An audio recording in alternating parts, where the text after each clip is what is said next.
Et bonjour à tous, mesdames et messieurs, j'espère que vous allez bien. Bienvenue sur le SNL Sport Talk, c'est Louis qui est là pour vous faire passer un bon moment. Et je suis en compagnie de mon partenaire de micro préféré, Samuel. Comment tu vas? Salut à tous, salut, comment tu vas?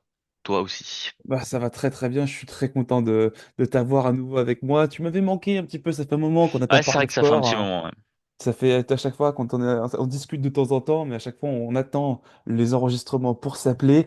Alors aujourd'hui, exceptionnellement, comme on l'avait annoncé sur Instagram, on va faire deux épisodes.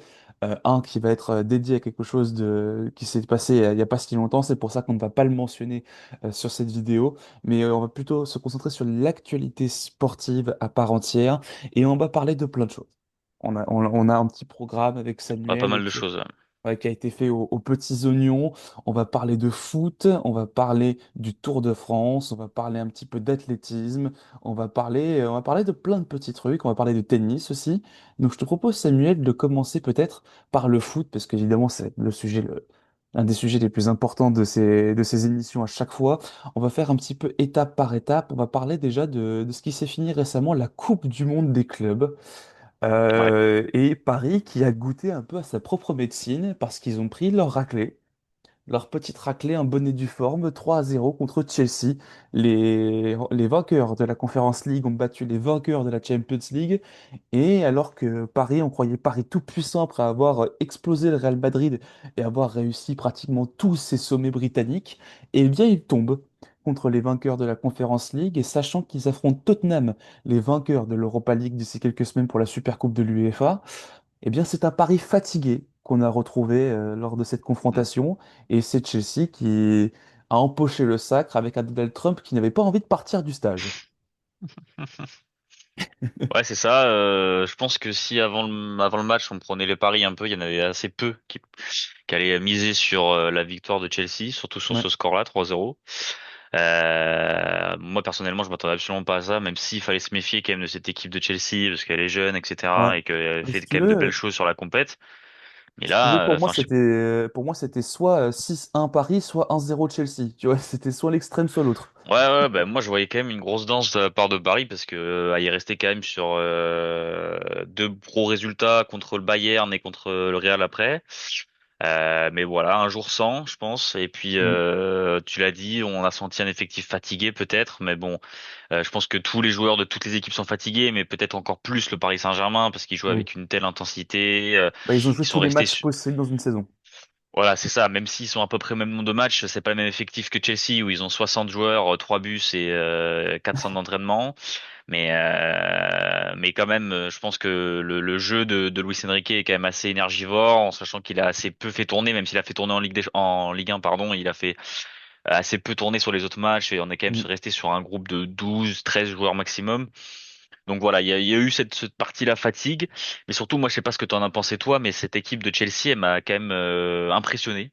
Ah, Je mais trouve vraiment, oui. elle a fait le match parfait, le meilleur match de sa saison, au peut-être meilleur moment pour elle parce que ça reste un titre important pour cette équipe.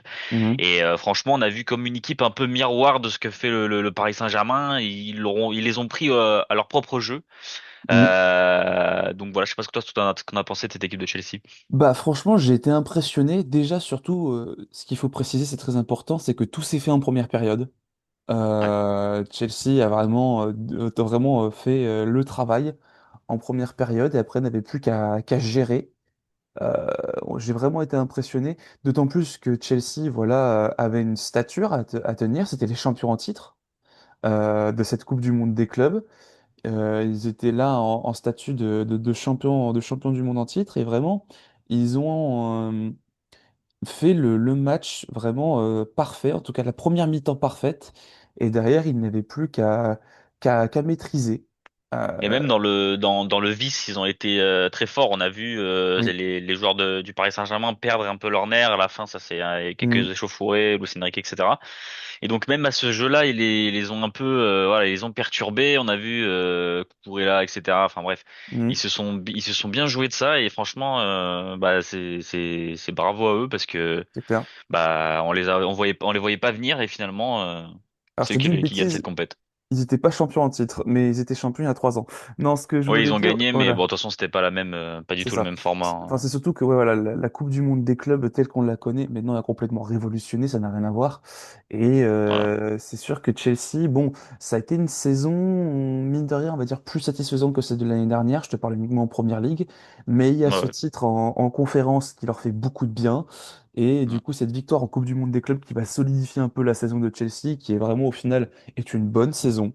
Quand on regarde un peu Mm. les dernières saisons de Chelsea qui ont été beaucoup plus compliquées. Évidemment, moi l'image qui m'a fait rire, c'est Joao Neves et Cucurella. Ouais, voilà. Voilà, ça c'était le truc qui m'a fait beaucoup rire. La baston à la fin, bon, c'était pas nécessaire, mais bon, Non. écoutez, je pense que ça prouve à quel point Paris était fatigué, leurs nerfs ont complètement lâché. Mais bon, c'est très bien pour Chelsea, c'est bien aussi Mais pour Paris, parce que du coup, ça va leur ouais, permettre de se remettre en question, parce qu'après une saison de c'est Barça ça. à redescendre sur terre aussi puissamment qu'avec ce 3-0, ça va les remettre des pendules à l'heure et ça va les permettre de se préparer au mieux pour le Trophée des Champions, la Super Cup de l'UEFA et ce début de saison en Ligue 1 qui va arriver très Ouais, très c'est vite. ça, mais ça pose aussi quelques questions quand on voit la différence d'effectifs entre les deux équipes. On voit quand même le banc de Chelsea. Alors oui, c'est un peu abusé dans le sens où eux, ils ont vraiment un gros effectif. Ils ont pu faire tourner. Oui. Ils ont mis équipe bis en toute la compète de Conference League. Et est-ce qu'on compte Euh, est-ce qu'on compte Strasbourg dans leur effectif aussi? Je sais pas. Bah, ils peuvent un peu piquer partout. C'est vrai que, oui, c'est vrai que il y a aussi ça. Mais tu vois, ça pose quand même question sur le recrutement que le Paris Saint-Germain a à faire cette saison, enfin cet été, Mm. pour pouvoir eh ben, continuer à être au sommet parce que une saison là c'est quand même enfin je trouve que c'est assez miraculeux quand même qu'on ait un Paris Saint-Germain qui a finalement eu très peu de blessés sur l'année Ouais, c'est un alors qu'il y a des miracle, hein. joueurs C'est un quand on miracle, hein. voit par exemple un Hakimi Mm. il a fait les jeux l'année dernière, il a pas eu de pause, il a été quasi titulaire sur tous les matchs, il a fait je sais pas 60 matchs. Il est très utilisé parce que c'est un Mm. cadre, etc. Et ce Ensuite, mec est là, partout. voilà, il est Hakimi est partout. partout. Il a quatre poumons et ensuite après il a fait cette Coupe du Monde des clubs tous les matchs. Ensuite, il va y avoir la CAN à la fin de l'année. Ensuite, l'année Ouais, prochaine, il va y avoir la Coupe du Monde. En fait, le mec, il va faire 2 ans, 3 ans où il va quasiment pas avoir de pause. Donc c'est voilà, ça. il y a cette réflexion-là pour le Paris Saint-Germain. Il va falloir vraiment bah, s'intéresser à comment doubler les postes, comment Mm. renforcer cet effectif sans perturber les égos, sans voilà. Sachant que Donc Paris, ils vont avoir Donnarumma n'a toujours pas signé. c'est ça. Ils sont toujours à la recherche d'un défenseur central parce que bon, Beraldo, ça fait pas trop le truc, quoi. Là, il y a Asensio qui va partir. Ouais, tout ça, Euh, faut que ça parte. ouais, il y a des joueurs qui ont Gonzalo Ramos, il y a une interrogation sur lui. Euh, Ouais, donc compliqué. voilà, ça va être le moment de se poser des questions pour Luis Campos et Luis Enrique. On va voir un petit peu Mm, ce qui va se passer du côté de Paris. Mais en tout cas, félicitations à Chelsea. Je te propose à passer à l'Euro féminin. Qui mm. se passe très très bien pour nos Françaises. 3 sur 3, 3 victoires en poule et une première place assurée. Elles vont jouer l'Allemagne en quart de finale, qui est peut-être le meilleur tirage qu'elles pouvaient espérer. Les Françaises qui ont mis un petit peu de temps à quand même vraiment se mettre à fond dans la compétition, même s'il y a eu cette victoire contre l'Angleterre. On a vu quand même quelques faiblesses, notamment défensives, avec évidemment l'absence d'Mbok Mm. qui leur a porté un peu préjudice, mais les voilà arrivées en quart de finale et elles sont en train de montrer qu'elles font partie effectivement des favorites pour remporter la compétition. Ben ouais, on s'attendait, on avait dit que c'était un peu le groupe de la mort, Pays-Bas, Pays de Galles et Angleterre. Mm.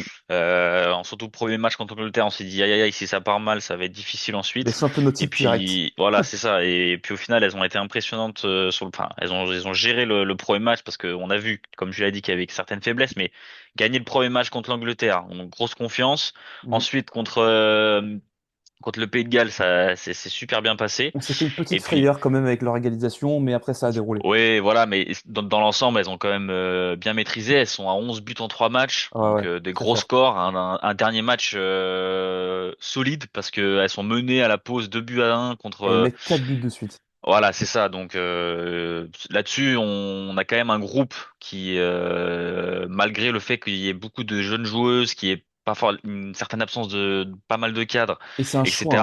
C'est un choix de Ouais, c'est Laurent un choix Bonadei. de la Bonadi et au final, on a quand même un groupe qui a l'air soudé, Mm. qui mentalement a l'air solide. Mais comme tu l'as dit, voilà, ce tirage contre l'Allemagne, bon. Je sais pas si c'est, comme tu l'as dit, le meilleur ou en tout cas Bah, ça va être difficile. c'est mieux d'affronter l'Allemagne que la Suède, si tu veux. Oui, oui, bah surtout que l'Allemagne a pris une danse contre la Suède, donc Voilà. voilà. Mais après, voilà, donc ça va être un quart de finale à jouer, et puis ensuite, Mm. je crois qu'elles sont du côté de tableau de l'Espagne. Bon, voilà, ça reste Donc on peut une avoir grosse compète, un donc énorme choc voilà, France-Espagne tout de t'as suite. tout On compris. se rappelle la dernière fois comment ça s'est passé et on espère qu'on n'aura pas à le revivre. Ouais, et puis c'est Euh, surtout que ce match contre l'Allemagne, c'est le remake de la demi de l'Euro de voilà. l'édition passée, donc attention à ces Allemandes quand même. Donc bon, mais en tout cas, c'est pour l'instant assez satisfaisant. C'est vrai que Ouais. le choix de Laurent Bonadei de se passer de Ginny Le Sommer, de Wendy Renard, et de faire des choix très forts, comme mettre aligner une charnière centrale très jeune. Mm. Il y a aussi ce milieu, cette idée de mettre Sakina Karchaoui en milieu central.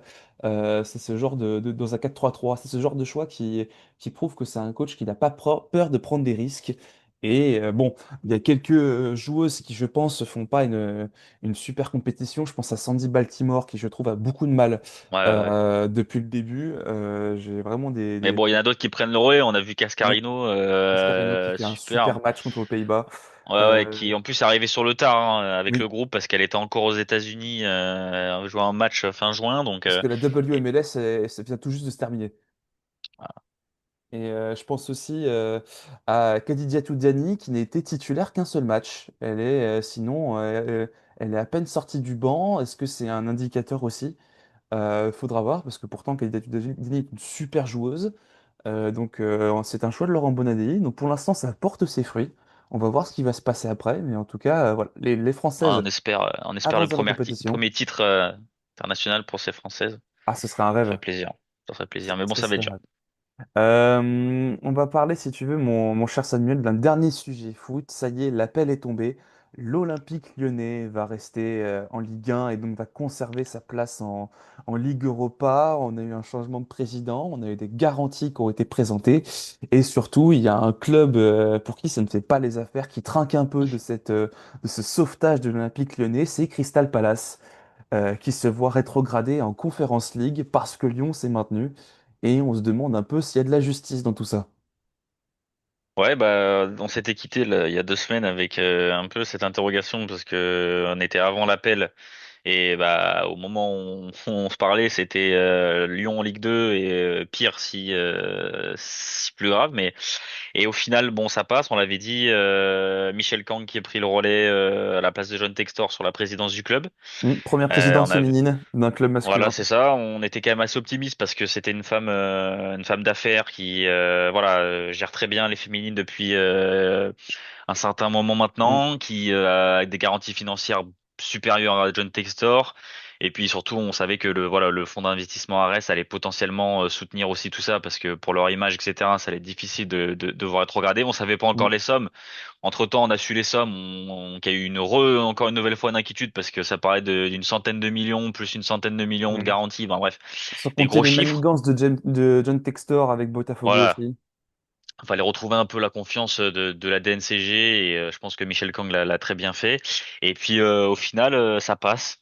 Tant mieux pour le football français, tant mieux pour tout ce qui va se passer cette année parce que c'est un gros club, c'est important. On est Mm. sur un nouveau cycle de droit télé avec un nouvel entrant, la création de la nouvelle chaîne, etc. Donc c'était très important Ouais, la que fameuse Ligue Lyon 1+, c'est vrai. voilà que Lyon reste en Ligue 1 et puis tu l'as dit, le problème, le revers de la médaille, c'est plutôt pour Crystal Palace Mm. parce que du Et fait pourtant, ils se sont que arrachés Crystal Palace hein, toute voilà, l'année. ils ont gagné la FA Cup donc ils devraient jouer en Europa League. Mm. Sauf que du fait que John Textor était aussi président, enfin il avait des parts dans Crystal Palace, donc il faisait partie du board de Crystal Palace récemment, ce qui fait qu'on ne peut pas avoir deux équipes dans la même compétition avec le même président.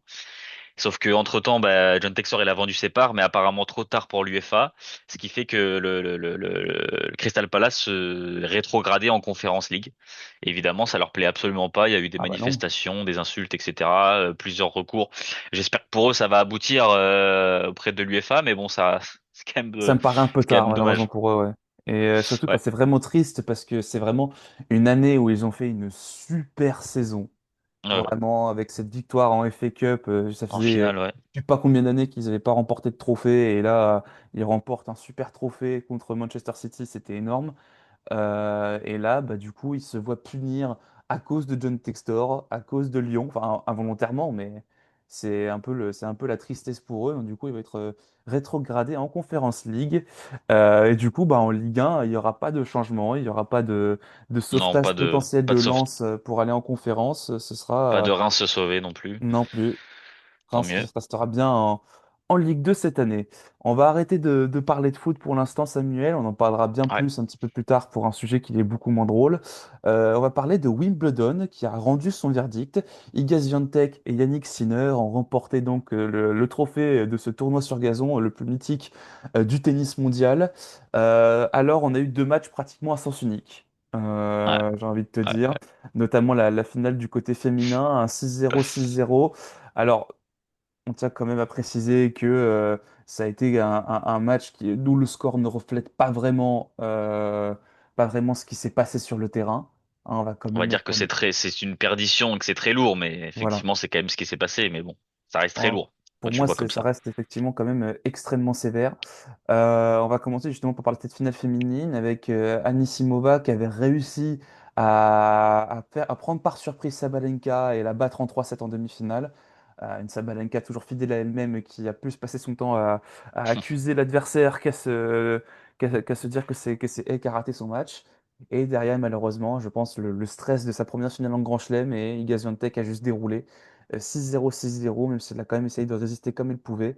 Et du coup, Iga Swiatek qui après avoir mal géré son Roland-Garros, récupère un Hum, titre quand hum. même. Ouais, on s'attendait pas forcément parce que Giantec c'est pas forcément une grande habitude de Mhm. Wimbledon. Et entre Roland-Garros et Euh, Wimbledon, elle avait perdu de 3 places. Hein. Elle était ouais, passée de c'est finale ça. à Elle huitième. était vraiment sur la pente descendante. On a été très déçus. Elle, je pense, encore plus déçue que nous Oui, sur son résultat à Roland-Garros et c'est sur ses derniers mois. Et puis au final, bah en patronne. Alors, la finale, c'est quand même assez impressionnant, hein. 6-0, oui. 6-0. J'ai pas les stats en tête depuis quand c'est pas arrivé, mais bon, c'est quand même Ah, c'est très voilà. rare. Mais Hein. bon, Annie, Anisimova, je pense qu'elle a perdu mentalement, elle a failli mentalement. C'était sa première Oui, finale. Voilà, je pense qu'il y a eu le stress a pris le dessus et puis ça va très vite. Il y en a beaucoup qui militent pour pour la finale en 5-7 chez les femmes. Je pense que ça pourrait être plus intéressant à voir. Donc ça rentre peut-être dans la discussion parce que là c'est quand mhm. même allé très vite, hein. 6-0, 6-0. La pauvre américaine, elle a même pas eu le temps de gagner un jeu ou quoi que ce soit. Donc voilà.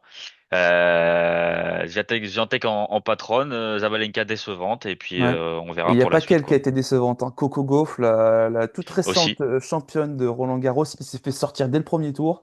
Alors, est-ce que c'est lié à la fatigue? Est-ce que c'est juste lié au fait qu'elle n'était juste peut-être la pas. surface, Voilà, c'est ça, la peut-être pas une surface grande. qui ne lui allait pas.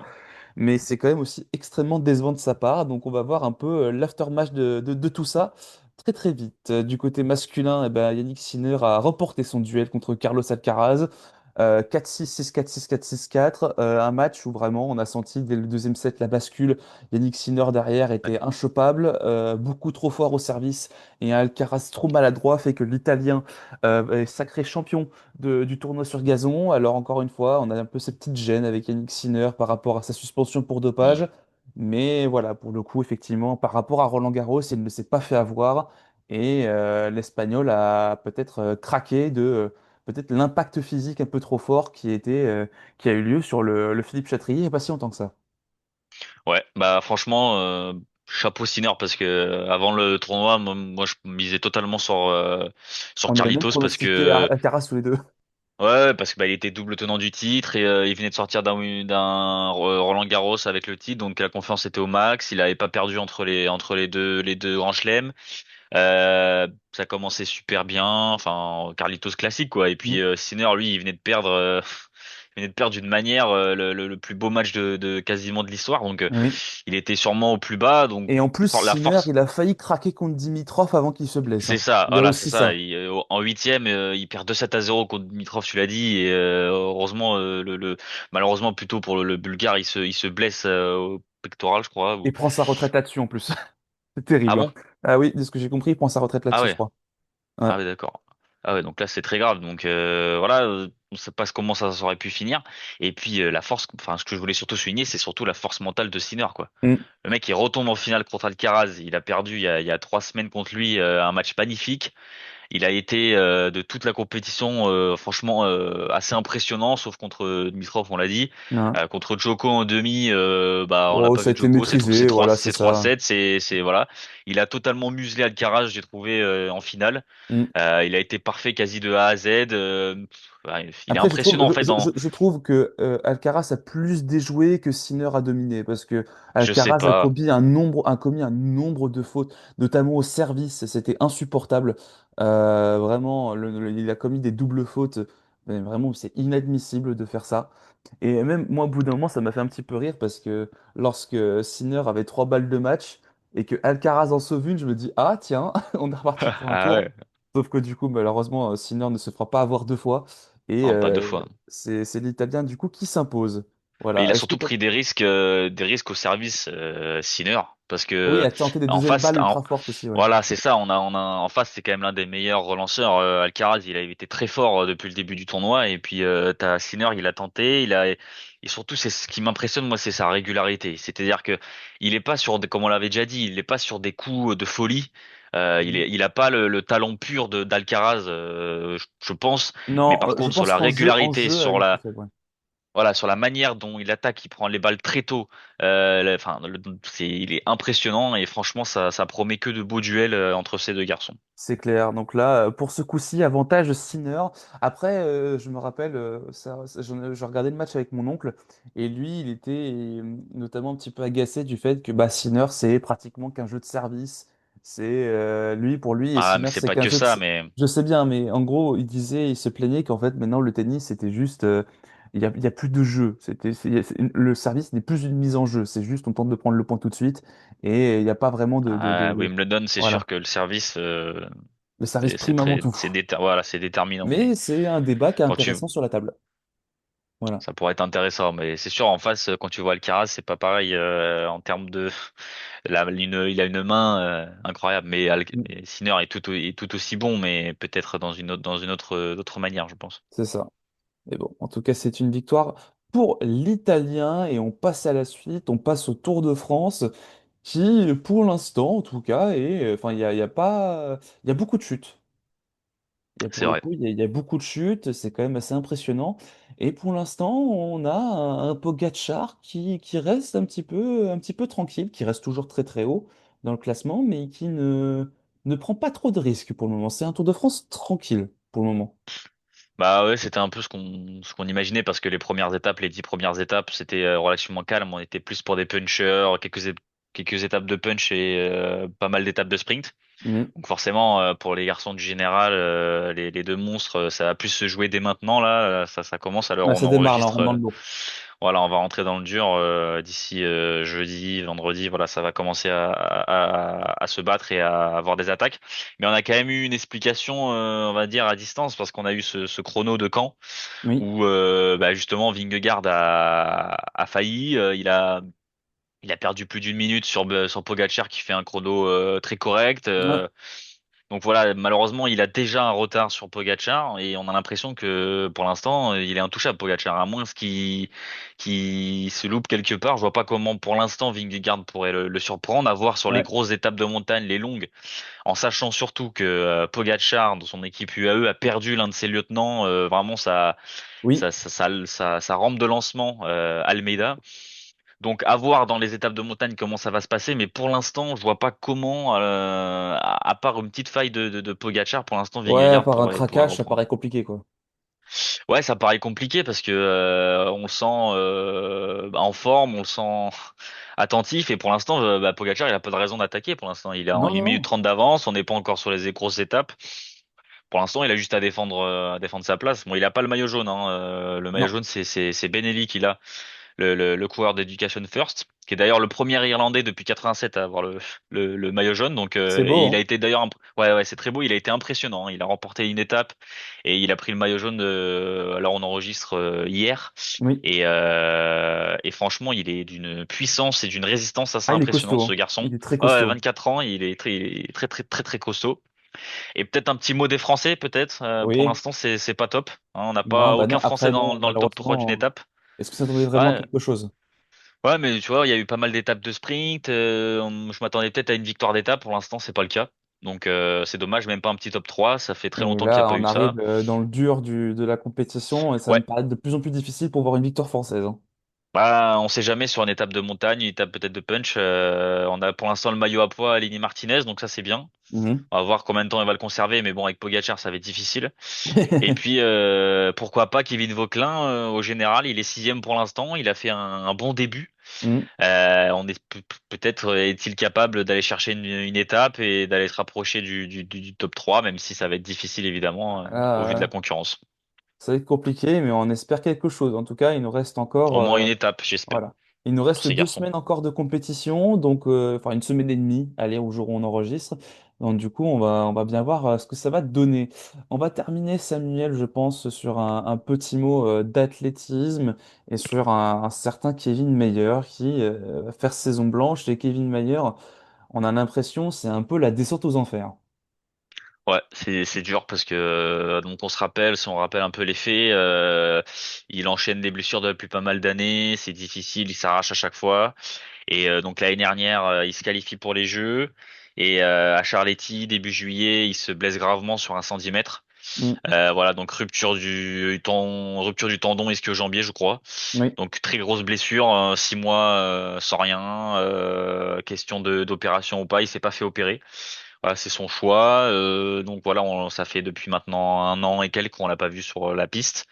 Aucun meeting, il donne assez peu d'infos sur ses réseaux sociaux ou quoi. Et donc là, on a appris tout à l'heure que finalement, il renonçait à sa saison estivale, donc il renonce au championnat du monde à Tokyo, à sa saison complète. Mm. Et donc, il va se concentrer sur sa récupération pour pouvoir, eh bien, rebondir plus tard avec évidemment Los Angeles en tête 2028. Ah, mais c'est pas bon Et signe, hein. non, c'est pas bon signe, mais c'est une très grosse blessure. On avait vu Renaud Lavilloni avoir c'est à peu près la même blessure l'année dernière et Ouais. s'est fait opérer et il revient très fort. Donc voilà, c'est sûr qu'il est pas tout jeune, 33 ans. Il y a beaucoup de doutes sur lui, mais je pense que c'est un garçon qui a une mentalité incroyable. Mhm. Et certes, il a beaucoup eu de blessures, il a beaucoup été à l'écoute de son corps, mais je pense que s'il prend le temps, s'il fait ce choix-là, c'est qu'il sait que s'il prend le temps, il pourra revenir plus fort. Mm. Et puis, bah, mine de rien, ça reste quand même toujours le recordman du monde. Et il expliquait justement que il arrivait toujours, avec les peu d'entraînement qu'il a fait, à être très performant, à battre ses records à l'entraînement sur des petites foulées. Donc, Ouais. j'ai bon espoir en espérant que son corps tienne. Et puis, peut-être qu'il faudra envisager une opération si jamais ça passe pas, quoi.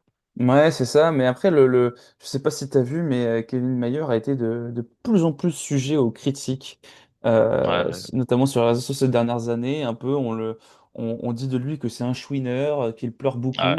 Et ça, pareil, est-ce que peut-être mentalement ça joue?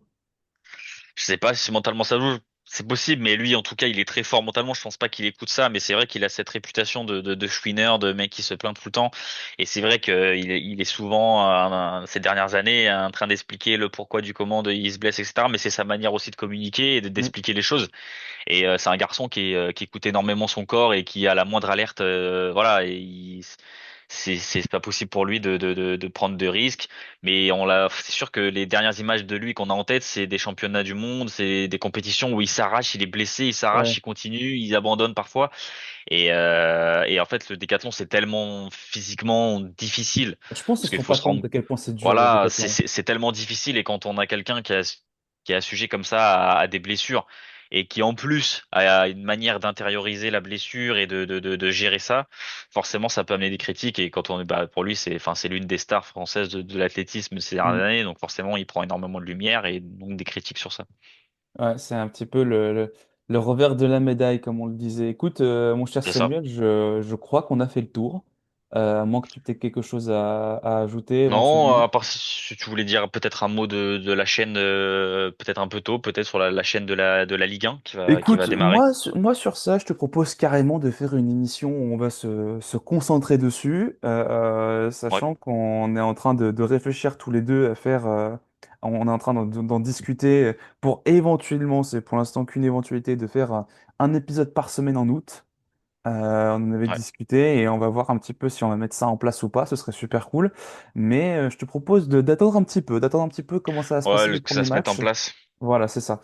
Je te propose qu'on en rediscute peut-être dans un petit mois, histoire de voir un petit peu, lui laisser un peu sa chance aussi. Parce qu'avec DAZN, on a quand même laissé pas mal d'opportunités et pour au final qu'on soit très déçus Ouais. à chaque fois. Donc je te propose pour l'instant, de garder ce sujet-là. On en reparlera peut-être un petit peu plus tard. Et sur ce, je pense qu'on va se démarrer ce deuxième enregistrement qui va être beaucoup moins drôle. Ouais. Parce que du coup, pour ceux qui ne le savent pas, nous enregistrons le mercredi 16 juillet. On a pris un petit peu de temps avec Samuel aussi, déjà pour nous, pour essayer de se ressourcer, pour essayer aussi de digérer un petit peu ce qui s'est passé. Et donc c'est pour ça qu'on a décidé de faire deux émissions à part et le mercredi, histoire d'être prêt, d'être sûr de savoir comment adresser ça. Mais pour ceux qui sont sur YouTube, du coup, on se retrouve très très vite pour cette deuxième émission. Mon cher Samuel, toujours un plaisir de t'avoir à mes côtés. J'ai très très hâte de te retrouver dans un cadre un peu plus joyeux, d'ici 2 semaines en tout cas. Et sur ce, pour mesdames et messieurs du SNL Sports Talk sur YouTube, on se retrouve très très vite, que ce soit tout à l'heure ou que ce soit dans 2 semaines pour un nouvel épisode. Merci à toi Samuel et à très très vite. Bisous. Merci lui. Ciao.